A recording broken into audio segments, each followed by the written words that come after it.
আসসালামু আলাইকুম ওয়া রাহমাতুল্লাহ। সম্মানিত দর্শক ও শ্রোতা, আপনার খুব অস্থির লাগছে? খুব মানসিক কষ্টের ভিতরে যাচ্ছেন? অথবা পেটের পেটে বিভিন্ন রকম প্রবলেম হচ্ছে আপনার? অথবা শরীরে এমন কিছু প্রবলেম হচ্ছে যেটা আপনাকে অস্বস্তির ভিতরে ফেলে দিয়েছে অথবা অশান্তির ভিতরে ফেলে দিয়েছে। এমনটা কিন্তু হতে পারে।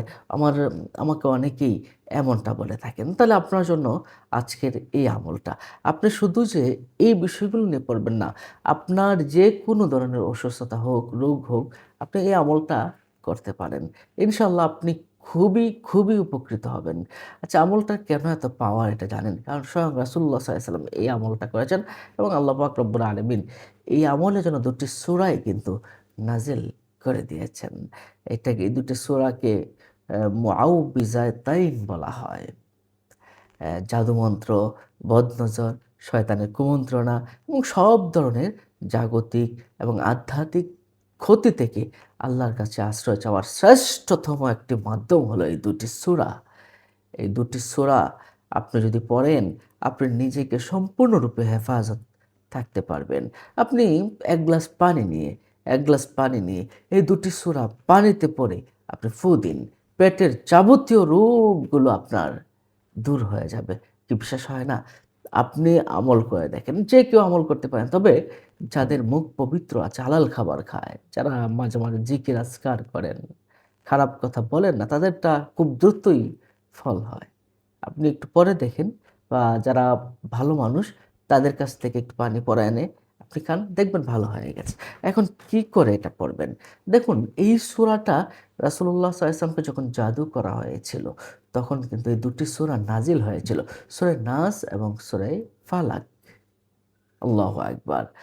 এই সূরা যখন নাজিল হয়েছিল, এই সূরার ১১ টি গিট ১১ টি আয়াত পড়ে কিন্তু ফু দিয়েছিল ওই শয়তানের ইহুদি মহিলার ১১ টি গিট কিন্তু জাদুর গিট কিন্তু খুলে গিয়েছিল।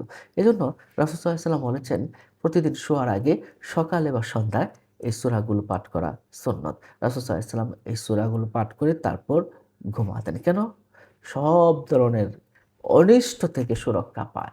সূরা ফালাক মানুষের শারীরিক, বাহ্যিক অনিষ্ট যেমন অন্ধকার, হিংসুক, জাদুকর, জিন থেকে এবং সূরা নাস মানুষের মানসিক, আধ্যাত্মিক অনিষ্ট যেমন শয়তানের মানুষের কুমন্ত্রণা থেকে আশ্রয় পাওয়া যায় এবং আশ্রয় দেয় সুবহানাল্লাহি ওয়া বিহামদিহি। জাদু এবং বদনজর যাদের হয়, তাদের শরীরে বিভিন্ন রকম সমস্যা হতে পারে, পেটের সমস্যা হতে পারে। এই সূরাটা নিয়মিত পাঠ করলে জাদু, টোনা, বদনজর থেকে সে ভালো থাকবে এবং এগুলো নষ্ট হয়ে যাবে। তো রাসূল সাল্লাল্লাহু আলাইহি ওয়াসাল্লামের সুন্নত হলো এটা যে রাসূল সাল্লাল্লাহু আলাইহি ওয়াসাল্লাম ঘুমানোর সময় তিনি কি করতেন? ২ টা সূরা পড়তেন বা সূরা ইখলাস, সূরা নাস, সূরা ফালাক পড়ে হাতের মাঝে এভাবে ফু দিতেন। ফু দিয়ে মাথা থেকে পা পর্যন্ত এভাবে বুলিয়ে দিতেন। এটা সুন্নাত। কেন বলতেন? ওই যে বিপদ-আপদ, বালা-মুসিবত থেকে, শয়তানের কুমন্ত্রণা থেকে অ্যা এটা ভালো থাকতেন। এখন প্রশ্ন হলো শ্রেষ্ঠ আশ্রয় লাভের একটি সূরা হলো এই সূরাটা। শ্রেষ্ঠ আশ্রয় লাভ। আপনি যদি আল্লাহর কাছে আশ্রয় চান অন্য কোনো বিষয় থেকে, তাহলে এই সূরার কোনো বিকল্প কিছু নেই। আপনাকে এই সূরাটা দিয়েই আল্লাহর কাছে আশ্রয় চাইতে হবে। বিপদ-আপদ থেকে আপনাকে মুক্তি থাকতে হবে। সূরা নাস এবং সূরা ফালাক। সম্মানিত দর্শক ও শ্রোতা, আপনি যদি মনে করেন যে বাচ্চা কান্নাকাটি করছে, বাচ্চাদেরকে তো শয়তান এসে চিমটি কাটে। তখন আপনি কি করবেন? এই সূরা দিয়ে, ২ টা সূরা দিয়ে আপনি প্রত্যেকটি আয়াত পড়ে ফু দিবেন। যেমন কুল আউযু বিরাব্বিল ফালাক ফু দিবেন একটা।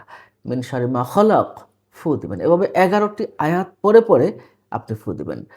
আর যদি আপনার পেটের ভিতরে বা অন্য কারো পেটের ভিতরে যে প্রবলেম হয়, ১ গ্লাস পানি নিয়ে আপনি কুল আউযু বিরাব্বিল ফালাক পানির মাঝে ফু দিবেন। মিন শাররি মা খালাক পানির মাঝে ফু দিবেন। এভাবে ১১ টি আয়াত পড়ে আপনি ফু দিবেন। অতঃপর এই পানিটা খাওয়াবেন। দেখবেন ইনশাআল্লাহ সাথেই সে সুস্থ হয়ে গেছে ইনশাআল্লাহ। এটা কি কোরআনের মুজিজা, কোরআনের পাওয়ার। সম্মানিত দর্শক ও শ্রোতা। তাহলে আপনারা নিশ্চয়ই বুঝতে পারছেন পেটের যাবতীয় রোগ ব্যাধি, জাদু টোনা মন্ত্র দূর করার জন্য এই সূরাটা খুব পাওয়ারফুল একটি সূরা। যাদের বিশ্বাস, ভক্তি, ভালোবাসা রয়েছে তারা এই আমলটা করবেন ইনশাআল্লাহ। উপকৃত হবেনই ইনশাআল্লাহ। অন্য মুমিন মুসলমানকে জানাতে শেয়ার করে দিন। ভালো থাকুন, দেখা হবে পরবর্তী ভিডিওতে। আসসালামু আলাইকুম।